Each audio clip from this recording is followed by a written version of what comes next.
ഇടത് സഹയാത്രികൻ ബി ജയരാജ് കൂടി ചേരുന്നുണ്ട്. ശ്രീ ബി ജയരാജ്, ഒരു ദിവസം മാത്രമാണ് കേരളത്തിന്റെ സ്വപ്ന പദ്ധതി യാഥാർത്ഥ്യമാകാൻ ബാക്കിയുള്ളത്. നേരത്തെ പ്രതിപക്ഷത്തെ ക്ഷണിച്ചില്ല എന്നുള്ള ആരോപണങ്ങൾ രംഗത്ത് വന്നിരുന്നു. അതിന് പിന്നാലെ വി ഡി സതീശന് കത്ത് നൽകുന്നു. ഇപ്പോഴിതാ മുഖ്യമന്ത്രിയെ പടം പോലും ഒഴിവാക്കിക്കൊണ്ടാണ് ഇംഗ്ലീഷ് ദിനപത്രങ്ങൾ ഈ ഒരു പരസ്യം പോലും നൽകിയിരിക്കുന്നത്. എങ്ങനെയാണ് പ്രതികരിക്കുന്നത്? ഇതിനകത്ത് വി ഡി സതീശൻ ആദ്യം തൊട്ട് സർക്കാരിന്റെ എല്ലാ പരിപാടികളിലും പ്രതിപക്ഷ നേതാവെന്നുള്ള നിലയിൽ ഉത്തരവാദിത്വം മറന്ന് എല്ലാ പരിപാടികളിലും ഫ്ലാഗ്ഷിപ്പ് പ്രോഗ്രാമുകൾ ഉൾപ്പെടെ മുഖം തിരിഞ്ഞിരിക്കുന്ന ഒരു സമീപനമാണ് സ്വീകരിച്ചിരിക്കുന്നത്. എന്ത് ചെയ്താലും സമരം ചെയ്യും. ഗെയിൽ പൈപ്പ് ലൈൻ വന്നാലും, ആറുവരിപ്പാത വന്നാലും, മലയോര ഹൈവേ വന്നാലും, എന്ത് വികസന പദ്ധതി വന്നാലും അതിനെ തുരങ്കം വെക്കുന്ന ഒരു സമീപനമായിട്ട് പ്രതിപക്ഷം എന്ന് പറഞ്ഞാൽ തെറ്റുകൾ ഉണ്ടാകുമ്പോൾ ചൂണ്ടിക്കാണിക്കാനാണ് ഇരിക്കുന്നത്. അതിനു പകരം തുരങ്കം വെക്കുന്ന പരിപാടി, അതുപോലെ 4ാം വാർഷിക പരിപാടിയിൽ നിന്ന് വിട്ടു നിൽക്കുന്ന പരിപാടി, എല്ലാം നിഷേധാത്മകമായ ഒരു സമീപനമാണ് വി ഡി സതീശൻ സ്വീകരിച്ചുകൊണ്ടിരിക്കുന്നത്. അതുകൊണ്ടാണ് തുടക്കത്തിൽ വി ഡി സതീശനെ സ്വീകരിക്കണോ വേണ്ടയോ എന്ന് ആദ്യമേ ഒരു തീരുമാനം എടുക്കാതിരുന്നത്. പിന്നീട് അതൊരു തർക്കമാവേണ്ട നല്ലൊരു കാര്യത്തിന് വേണ്ടിയല്ലേ എന്ന് വിചാരിച്ച് വി ഡി സതീശനെ വിളിച്ചപ്പോൾ ഇനി വിളിച്ചതിനകത്ത് കുറ്റം, വാസവൻ അങ്ങനെ മന്ത്രി വാസവൻ വിളിച്ചതിനകത്ത് എന്താണ് റോളെന്നുള്ളത്, സാധാരണ ഒരാളെ ഒരു പ്രോഗ്രാമിന് വിളിക്കുന്നുണ്ടെങ്കിൽ എന്താണ് റോളെന്നൊന്നും പറയാറില്ലല്ലോ. ഇപ്പൊ അതിനകത്ത് എന്താണ് പറയേണ്ടതെന്നുള്ളത് ഫെലിസിറ്റേഷൻ ആണെന്ന് സാധാരണഗതിയിൽ എന്തായാലും ഉദ്ഘാടനം ചെയ്യാൻ വിളിക്കത്തില്ലെന്ന് അറിയാം. അപ്പൊ ഫെലിസിറ്റേഷൻ ആണെന്ന് ഊഹിക്കാവുന്നതേ ഉള്ളൂ. അപ്പൊ ഫെലിസിറ്റേഷന് വേണ്ടിയിട്ടാണ് വിളിച്ചത്. പിന്നെ പ്രോട്ടോകോൾ അനുസരിച്ച് പല MLA-യും MP-യെയും വിളിക്കണമെന്ന് പ്രോട്ടോകോൾ അനുസരിച്ച് കറക്റ്റാണ്. പിന്നെ കേന്ദ്ര ഗവൺമെന്റിന്റെ നിർദ്ദേശപ്രകാരമാണ് രാജീവ് ചന്ദ്രശേഖരനെ സ്റ്റേറ്റ് BJP പ്രസിഡന്റിനെ വിളിച്ചത്. അപ്പൊ രാജീവ് ചന്ദ്രശേഖരന് കേന്ദ്ര നിർദ്ദേശം ലംഘിക്കേണ്ട എന്ന് കരുതി വിളിച്ചെന്ന് പറഞ്ഞാൽ അവരങ്ങ് നടത്തിക്കോട്ടെ.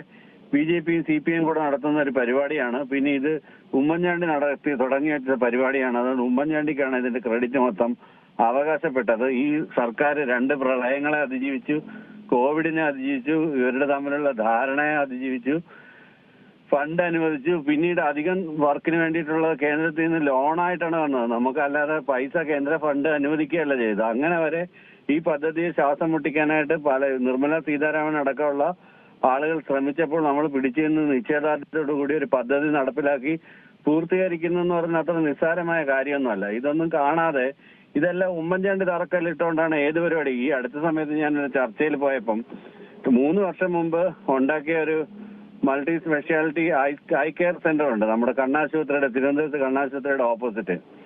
അപ്പം അതിന്റെ കാര്യം ഞാൻ പറഞ്ഞു, ആ ആശുപത്രിയിൽ പോയി കഴിഞ്ഞാൽ നമുക്ക് യാഥാർത്ഥ്യം മനസ്സിലാവും എങ്ങനെയാണ് ആരോഗ്യ മേഖലയിൽ നവീകരണം നടന്നതെന്ന് പറഞ്ഞപ്പോൾ ഒരു കോൺഗ്രസ് നേതാവ് യാതൊരു ഉളുപ്പുമില്ലാതെ പറയണം അതിന് തറക്കല്ലിട്ടത് ഉമ്മൻചാണ്ടിയാണെന്ന്. ഉമ്മൻചാണ്ടി കുറുക്കനോടുന്ന പല വിമാനത്താവളങ്ങളിലും തറക്കല്ലിട്ടിട്ടുണ്ട്. മെട്രോയുടെ പരിപാടിയും പാതി വഴി വെച്ച് അവസാനിപ്പിച്ചതാണ്. 6 വരിപ്പാത നടക്കത്തില്ലെന്ന് പറഞ്ഞ് ഇവിടുന്ന് ഹൈവേക്കാർ പൂട്ടിപ്പോയതാണ്. National highway authority of India പൂട്ടിപ്പോയതാണ്. പിന്നെ നമ്മൾ സ്ഥലം ഏറ്റെടുത്ത് കൊടുത്ത് കേരള സർക്കാർ പണം ചെലവാക്കി കിഫ്ബി ഫണ്ടിൽ നിന്ന് പൈസ കൊടുത്തതിന്റെ ഭാഗമായിട്ടാണ് അവർ അത് വന്ന് കംപ്ലീറ്റ് ചെയ്തത്. അപ്പൊ ഇതെല്ലാം കേന്ദ്ര പദ്ധതിയാണ്. കേരളം ഒന്നും ചെയ്യുന്നില്ല, കേരളത്തിൽ ഒന്നും നടക്കത്തില്ല, ഇവിടെ ഒരു കുന്തവും നടക്കത്തില്ല എന്നുള്ള ഒരു അവസ്ഥയിൽ നിന്ന് കേരളത്തിൽ എന്തെങ്കിലുമൊക്കെ നടക്കും. അതുപോലെ ഈസ് ഓഫ് ഡൂയിങ് ബിസിനസിന്റെ കാര്യത്തിലാണെങ്കിലും സമസ്ത മേഖലയിൽ, വിദ്യാഭ്യാസ മേഖലയിലാണെങ്കിലും ശരി തന്നെ സമയത്ത് കുട്ടികൾക്ക് ടെക്സ്റ്റ് ബുക്ക് കിട്ടുന്നു. 30 ലക്ഷത്തോളം കുട്ടികൾ പൊതുവിദ്യാഭ്യാസത്തിൽ വന്ന് ചേരുന്നു. ഇങ്ങനെയുള്ള ആരോഗ്യ രേഖകളിൽ വമ്പിച്ച കുത്തിച്ചാട്ടുണ്ടാകുന്നു. എല്ലാ ജില്ലകളിലും ക്യാൻസർ സെന്ററുകൾ വരുന്നു. അങ്ങനെയൊക്കെയുള്ള ഓരോ പ്രൈമറി ഹെൽത്ത് സെന്ററിലും പോയി കഴിഞ്ഞാൽ അതിന്റെ ഡെവലപ്മെന്റ് എന്താണെന്ന് മനസ്സിലാവും. ഓരോ പൊതുവിദ്യാഭ്യാസ സ്ഥാപനങ്ങളിലും പോയി കഴിഞ്ഞാൽ അവിടെ ഉണ്ടാകുന്ന ഇൻഫ്രാസ്ട്രക്ചർ ഡെവലപ്മെന്റ് എന്താണെന്ന് മനസ്സിലാവും. അതുപോലെ തന്നെ അതിദാരിദ്ര്യരെ പൂർണ്ണമായും ഒഴിവാക്കുന്ന അവർക്ക് സഹായങ്ങൾ ചെയ്തുകൊണ്ട് അവരെ ഉയർത്തിക്കൊണ്ടുവരുന്ന ഒരു പദ്ധതിക്ക് നവംബർ 1-ാം തീയതി ഉദ്ഘാടനം ചെയ്യുകയാണ്. 5.5 ലക്ഷം പേർക്ക് വീട് വെച്ച് ആദ്യമേ കൊടുത്തു കഴിഞ്ഞു. ഇതൊന്നും കാണാതെ ഇതെല്ലാം എന്നിട്ട് ദുരാരോപണങ്ങൾ, കള്ള ആരോപണങ്ങൾ കൊണ്ടുവന്നിട്ട് സർക്കാരിനെതിരെ ചെളിവാരി എറിഞ്ഞുകൊണ്ടിരിക്കുന്ന ഒരു സമീപനമാണ് വി ഡി സതീശൻ സ്വീകരിച്ചുകൊണ്ടിരിക്കുന്നത്. അതുകൊണ്ട് തന്നെ അദ്ദേഹത്തിന്റെ ജൽപ്പനങ്ങൾക്ക് ഇപ്പൊ തന്നെ പറഞ്ഞു സർക്കാരിന്റെ നയം 8 കാലി മമ്മൂഞ്ഞിര പോലെയാണ്, വേറെ ആരോ ചെയ്തത് പദ്ധതിയുടെ ക്രെഡിറ്റ് എടുക്കുകയാണ് എന്നൊക്കെയാണ് പറഞ്ഞത്. അതിനകത്ത് കരാറില് ഇത്ര വർഷത്തേക്കുള്ള എഴുതിയ കരാറിന്റെ മറ്റു വിഷയങ്ങള്, അദാനിയെ പാറയുടെ ഷോർട്ടേജ് വന്നപ്പോൾ നമ്മള് തമിഴ്നാട്ടിൽ നിന്ന് ഷോർട്ടേജ് ഒഴിവാക്കാൻ വേണ്ടി അവിടെ നിന്ന് 40% പാറ ഇറക്കിയത്, പുലിമുട്ടി സമയത്ത് പൂർത്തിയാക്കിയത്, ട്രയൽ റൺ പൂർത്തിയാക്കിയത്, അവസാനം സ്വപ്ന യാഥാർത്ഥ്യമായി അതിന്റെ മുഴുവൻ ക്രെഡിറ്റും മുൻപ് ഭരിച്ചിരുന്ന ഉമ്മൻചാണ്ടി സർക്കാരിനാണ് എന്ന് പറഞ്ഞിട്ട് നിർമ്മല സീതാരാമൻ തന്നെ ഈ ടെൻഡർ വിളിച്ചതിനെ കുറിച്ച് നെഗേറ്റ് ചെയ്തിട്ട് പാർലമെന്റിൽ NK പ്രേമേന്ദ്രന് നല്ല കൃത്യമായ മറുപടി കൊടുത്തിട്ടുണ്ട്. ഒറ്റ ടെൻഡർ മാത്രം വിളിച്ചുകൊണ്ടാണ് അതിനകത്ത് വ്യാപകമായ അഴിമതി നടത്താനുള്ള പദ്ധതികൾ ഇട്ടിട്ടാണ് കോൺഗ്രസ് അത്തരം ഒരു പദ്ധതി കൈകൊടുക്കുകയും അതിനെ പൊളിച്ചടുക്കിക്കൊണ്ടാണ് ഇടതുപക്ഷ ജനാധിപത്യ മുന്നണി സർക്കാർ വിഴിഞ്ഞെന്ന് പറയുന്നത് യാഥാർത്ഥ്യമായി. നമുക്ക് പ്രത്യക്ഷത്തിൽ നേട്ടമൊന്നും ഉണ്ടായില്ലെങ്കിലും പരോക്ഷമായിട്ട് അതുമായിട്ട് ബന്ധപ്പെട്ടിട്ടുള്ള ഇൻഫ്രാസ്ട്രക്ചർ ഡെവലപ്മെന്റ് ഉണ്ടാവും. അതുകൊണ്ട് ഇവിടെ ബിസിനസ് ഉണ്ടാവും. അതുകൊണ്ട് ആളുകൾക്ക് പുതിയ ജോലി സാധ്യതകൾ ഉണ്ടാവും. ഇപ്പൊ അത്തരം കോഴ്സുകൾ അദാനിയുടെ ഒരു യൂണിവേഴ്സിറ്റിയില്, അദാനിയുടെ ഒരു പ്രൈവറ്റ് യൂണിവേഴ്സിറ്റിയിൽ പഠിച്ചിട്ട് വിഴിഞ്ഞത്തേക്ക് റിക്രൂട്ട് ചെയ്യുമെന്ന് പറഞ്ഞിട്ടാണ് കുട്ടികളെ അവിടെ വൻ ഫീസ് കൊടുത്ത് പഠിപ്പിക്കുന്നത്. അപ്പൊ അത്തരത്തിലുള്ള സമീപനങ്ങൾ നടക്കുമ്പോൾ നമ്മുടേതായ രീതിയിൽ ചെറുത്തുനിൽപ്പുകൾ ഉണ്ടാവേണ്ടതിന്റെ ആവശ്യകതയുണ്ട്. കേരളത്തിന്റെ ഒരു മോഡൽ ലോകത്തിന്റെ മുഴുവൻ മുമ്പിൽ ഉയർത്തി കാണിക്കേണ്ടതിന് പ്രത്യേകതയുണ്ട്. ഇതിനെല്ലാം കേന്ദ്ര സർക്കാർ സഹായം അനുവദിച്ചില്ലെങ്കിൽ കേരളം മുടിഞ്ഞു പോകട്ടെ എന്ന് ആഗ്രഹിക്കുന്ന ഒരു പ്രതിപക്ഷമാണ് ഇവിടെ ഉള്ളത്. ജോയിന്റ് ആയിട്ടുള്ള ഒരു സമരത്തിനും കേന്ദ്ര സർക്കാരിനെതിരെ തയ്യാറല്ല. എന്ന് മാത്രമല്ല BJP ആയിട്ട് ഇവർക്ക് ഹാൻഡ് ആൻഡ് ഗ്ലൗസ് ബന്ധമാണുള്ളത്. അത് തൃശ്ശൂർ തെരഞ്ഞെടുപ്പിൽ വളരെ വ്യക്തമായി ബോധ്യമായതാണ്. പ്രതാപന്റെ TN പ്രതാപന്റെ വോട്ടുകൾ എവിടേക്ക് പോയെന്നൊക്കെയുള്ള അന്വേഷണങ്ങൾ നടത്തി കഴിഞ്ഞാൽ, അതുപോലെ തന്നെ O രാജഗോപാലിനെ ജയിപ്പിച്ചെടുക്കുന്ന കാര്യത്തിൽ നേമത്ത് നടന്നത് തിരിച്ചുപിടിക്കാനായിട്ട് LDF വേണമായിരുന്നു. തൃശ്ശൂരും തിരിച്ചുപിടിക്കാൻ LDF വേണം.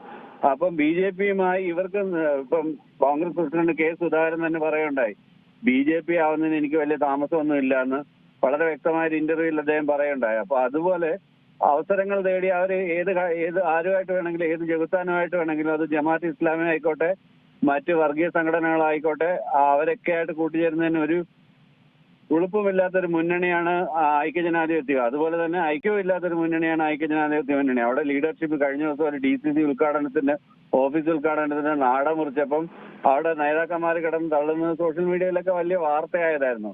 അതിനുശേഷം ഓരോ കസേരകളിൽ ആരാണ് ഇരിക്കണമെന്ന് പേരെഴുതി വെച്ചിട്ട് പരിപാടി നടത്തുന്ന ഒരു ഗതികേട് ജനാധിപത്യ പാർട്ടി എന്ന് പറഞ്ഞിട്ട്, ജനാധിപത്യം ഒട്ടും തന്നെ തൊട്ടുതെറിച്ചിട്ടില്ലാത്തൊരു പാർട്ടി ഒരു തെരഞ്ഞെടുപ്പ് പോലും നേരെ നടപ്പാക്കാൻ, പാർട്ടിക്കുള്ളിൽ നടപ്പിലാക്കാൻ പറ്റാത്ത യൂത്ത് കോൺഗ്രസിന്റെ പോലും, അല്ലെങ്കിൽ യൂത്ത് കോൺഗ്രസിന്റെ തെരഞ്ഞെടുപ്പ് നടത്തിയപ്പോൾ നമ്മൾ കണ്ടതാണ്, അവിടെ വ്യാജ തിരിച്ചറിയൽ കാർഡുകളും അടിച്ചിറക്കിയിട്ടാണ് വോട്ടെടുപ്പ് നടത്തിയത്. അങ്ങനെയൊക്കെയുള്ള കംപ്ലീറ്റ് കപടതകളും തട്ടിപ്പുകളുമായിട്ട് നടക്കുന്ന ഒരു മുന്നണി, ആ മുന്നണി ഒരു മഴവിൽ മുന്നണി ഉണ്ടാക്കാൻ ശ്രമിക്കുന്നു, കൃത്രിമ സമരങ്ങൾക്ക് ചൂട്ടുപിടിക്കുന്നു, ഇങ്ങനെയൊക്കെയുള്ള പദ്ധതികൾ ചെയ്തുകൊണ്ടിരിക്കുന്നു, അസ്ഥിരപ്പെടുത്തുന്ന പരിപാടികൾ ചെയ്തുകൊണ്ടിരിക്കുമ്പം കഴിഞ്ഞ 9 വർഷമായി ഭരിച്ചുകൊണ്ടിരിക്കുന്ന പിണറായി വിജയൻ സർക്കാർ, ഇടതുപക്ഷ ജനാധിപത്യ മുന്നണി സർക്കാർ നൽകിയിട്ടുള്ള നേട്ടങ്ങളെ മുഴുവൻ നെഗേറ്റ് ചെയ്തുകൊണ്ട് ചെറിയ ചെറിയ പ്രശ്നങ്ങളെ ഊതിപ്പെരിപ്പിച്ച് കാണിക്കുകയും കൃത്യമായിട്ടുള്ള ക്രിറ്റിസിസം ചെയ്യാതിരിക്കുകയും ഹോംവർക്ക് ചെയ്യാതെ പ്രതിപക്ഷ നേതാവ് കള്ളത്തരം പറഞ്ഞുകൊണ്ട് നടക്കുകയൊക്കെ ചെയ്യുന്നത് കാണുമ്പോഴാണ് അദ്ദേഹത്തിനെ ക്ഷണിക്കേണ്ട എന്നുള്ളൊരു തീരുമാനത്തിൽ, പിന്നെ ആതിഥ്യ മര്യാദ അനുസരിച്ച് ക്ഷണിച്ചതാണ്. അദ്ദേഹം വന്നില്ലെങ്കിൽ ആ വേദിയിൽ അദ്ദേഹം ഇരിക്കാൻ ഒട്ടും അർഹനല്ല എന്ന് ജനങ്ങൾ കരുതുന്ന പോലെ അത് ഊട്ടി ഉറപ്പിക്കുകയാണ് VD സതീശൻ ചെയ്യുന്നത്. ഇനിയെങ്കിലും ഒരു പ്രതിപക്ഷ നേതാവിന്റെ റോള് വഹിച്ചു കഴിഞ്ഞാൽ നന്നായിരിക്കും. അത് ഈ ജന്മത്ത് VD സതീശനെ കൊണ്ട് നടക്കുമെന്ന് തോന്നുന്നില്ല. നമുക്കറിയാം, നേരത്തെ പറഞ്ഞിരുന്നത് സർക്കാരിന്റെ 4ാം വാർഷിക ആഘോഷങ്ങളുമായി ബന്ധപ്പെട്ട രീതിയിലുള്ള പദ്ധതിയാണ് എന്നുള്ള ആണ് കമ്മീഷൻ ചെയ്യുന്നത് അടക്കമുള്ള കാര്യങ്ങളാണ്. ഇത്തരത്തിൽ കേരളത്തിന്റെ വികസനത്തിന് നേട്ടമുണ്ടാകുന്ന ഏറ്റവും സുപ്രധാനമായ ഒരു പദ്ധതിയിൽ രാഷ്ട്രീയം കൂട്ടിക്കലർത്തുന്നതും ഒപ്പം അതൊരു വലിയ വിവാദത്തിലേക്ക് വഴിവെക്കുന്നതും അക്കാര്യങ്ങൾ ചർച്ച ചെയ്യേണ്ട ഒരു വേദിയാണോ ഇത്? തീർച്ചയായിട്ടും എല്ലാത്തിനും അതിന്റേതായ രാഷ്ട്രീയം ഉണ്ടല്ലോ. ഇതിനും അതിന്റേതായ രാഷ്ട്രീയമുണ്ട്. കോൺഗ്രസിന്റേതായ രാഷ്ട്രീയമുണ്ട്, BJPയുടേതായ രാഷ്ട്രീയമുണ്ട്. ഇതിനെല്ലാം എല്ലാവരും ഒറ്റക്കെട്ടായിട്ട് നിന്ന് ചെയ്ത പരിപാടിയൊന്നും അല്ലല്ലോ ഇത്. ഇതിനെ എങ്ങനെ തുരങ്കം വെക്കുക? അവിടെ വിമോചന സമരം സംഘടിപ്പിക്കാനല്ലേ നടന്നത്. വിഴിഞ്ഞം തീരദേശവാസികളെ കൊണ്ട് ഈ പദ്ധതി നടപ്പിലാക്കാതിരിക്കാൻ വേണ്ടി അവിടെ 2ാം വിമോചന സമരം സംഘടിപ്പിക്കാൻ നടന്ന കോൺഗ്രസുകാർക്ക് എന്ത് അർഹതയാണ് ഇതിനെ കുറിച്ച് പറയാനുള്ളത്? അതുകൊണ്ട് രാഷ്ട്രീയം പറഞ്ഞേ പറ്റൂ, രാഷ്ട്രീയം പറഞ്ഞുകൊണ്ടേയിരിക്കും, രാഷ്ട്രീയം പറയേണ്ടെന്ന ആവശ്യകതയാണ്. അരാഷ്ട്രീയമായിട്ട് ഒരു സമീപനവും ഇത്തരം ഡെവലപ്മെന്റിന്റെ കാര്യത്തിൽ, അല്ലെങ്കിൽ കേരളത്തിന്റെ ആവശ്യത്തിന് വേണ്ടി എല്ലാവരും ഏതെങ്കിലും ഒരു കാര്യത്തിൽ ഒരുമിച്ച് നിന്നിരുന്നെങ്കിൽ നമുക്ക് സമ്മതിക്കാമായിരുന്നു. അല്ലാത്തടത്തോളം കാലം ഇതിന്റെ രാഷ്ട്രീയമായിട്ട് തന്നെ നേരിടണം. അങ്ങനെ തന്നെയാണ് എന്റെ അഭിപ്രായം. അതിന് യാതൊരു നാണക്കേടിന്റെ ആവശ്യമില്ല. അവിടെ രാഷ്ട്രീയം മറക്കുന്നതിന്റെ ഒരു കാര്യവുമില്ല. പുതിയ വാർത്തകളും വിശേഷങ്ങളും ഇനി വിരൽ തുമ്പിൽ. എല്ലാ ഡിജിറ്റൽ പ്ലാറ്റ്ഫോമുകളിലും ഇപ്പോൾ സീ മലയാളം ന്യൂസ് ലഭ്യം.